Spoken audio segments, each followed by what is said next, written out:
Sandali nga. Ano ba yon? Ano, alam ba ng asawa mo na nandito ka? Baka mamaya naghihinala na yun, ha? Huwag mong intindihin yun, nasa bahay pa yun. Tsaka, isa pa, alam nun mamaya pa ka uuwi. Tsaka, di naman niya alam na tinatarantado ko na siya. Tanga yun eh.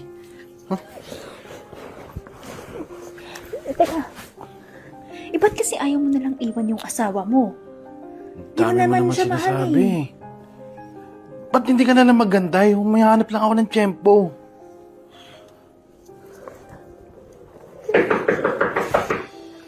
Sino yun?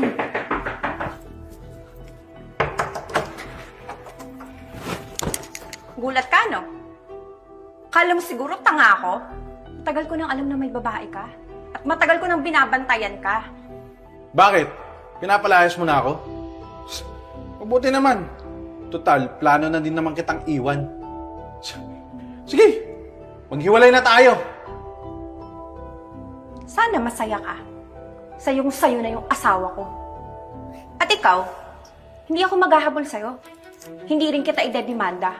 Basta sa akin yung bahay at anak ko. Wag na wag ka lang tutungtong sa pamamahay ko. Ni Anino mo dapat hindi namin makita. Mabuti naman at hindi mo na ako pinahirapan pa. Huwag kang mag-alala. Hinding-hindi na ako babalik pa kasi sawang-sawa na ako sa'yo. Tsaka, bubuo na lang ako ng masayang pamilya kasama siya. Sana hindi bumalik yung karma sa'yo katulad ng ginawa mo sa akin. Magpakasaya kayo. Yan na yung gamit mo.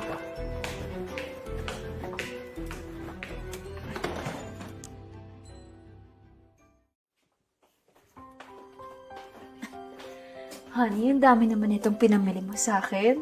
Love na love mo talaga ako. Love you. I love you too. Ano ka ba? Malit na bagay lang yan. Alam mo naman, basta para sa'yo, lahat ibibigay ko. Tsaka, bonus mo yan kasi lagi mo akong pinapasaya. Lalo na sa kama. Ikaw yan talaga yung nagustuhan mo sa akin? Siyempre, biro lang. Basta mamaya, yung favorite position ko, i-helicopter ulit kita. Sure, kahit na anong position pa yan. Tara na. Sweetheart, I'm done. Are you ready? Yes, sweetheart! I'm ready! Ow, ow, ow, ow, ow, ow, ow! Sweetheart, nagustuhan ko yung binili mong lingerie. Ang hot mo naman. Gigil na ako sa'yo. Ow! Ow! Ow!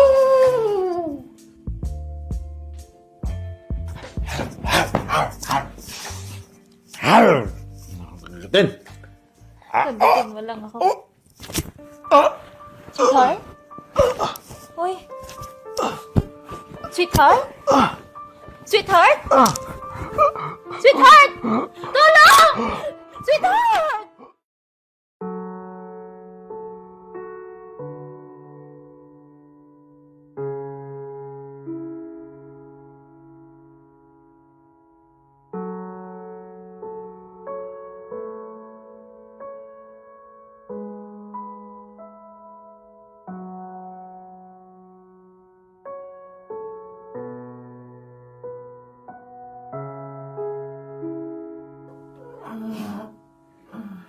Tumahi ka na naman ba?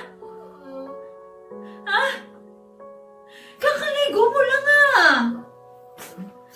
Alam mo na, ang hirap-hirap magpalit eh! Inyo naman, nakakapagod ka naman alagaan! Puisit ka?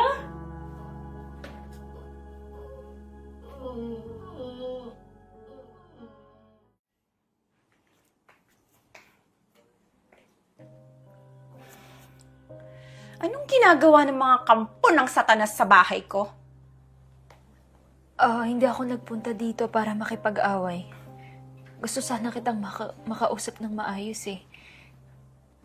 Gusto ko na sanang ibalik yung asawa mo. Naririnig mo ba yung sinasabi mo? Pagkatapos ng lahat, isang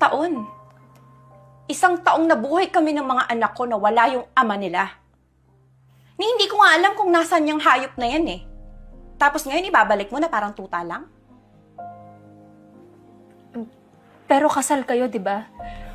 Asawa mo siya. Ikaw yung may responsibilidad sa kanya, hindi ako. Asawa ko lang siya sa papel. Pero hindi yan nagpakaasawa at nagpakaama sa mga anak ko.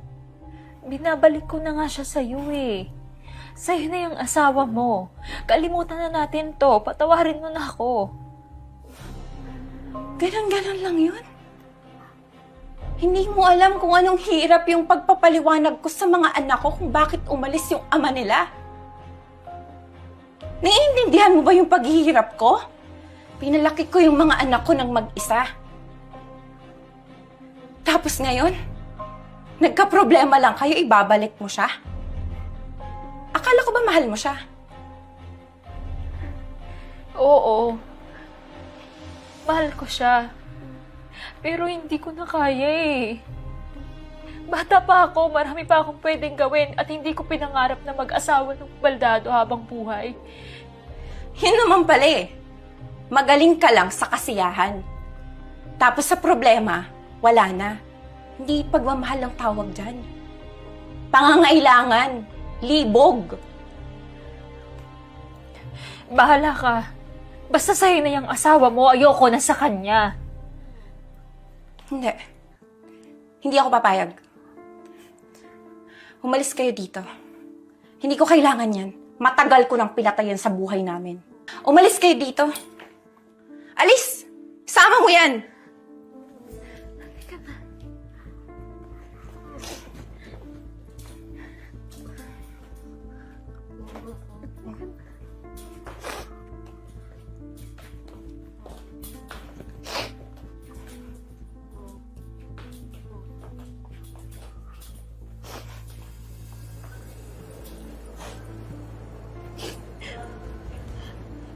Patawarin mo ako sa gagawin ko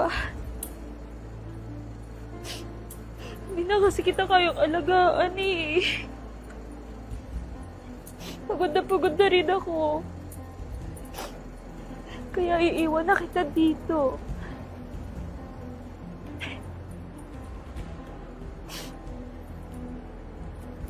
Alagaan mo na lang yung sarili mo. Hindi ko na kasi talaga kaya eh. Tsaka wala ka na ring pera. Wala na akong mapapala sa'yo. Alam mo namang hindi ko pinangarap yung gantong buhay, di ba? Sumama ako sa'yo kasi akala ko hindi ko na kailangan magtrabaho eh. Pero ganito naman yung nangyari sa'yo. Patawarin mo ako, ha? Patawarin mo talaga ako.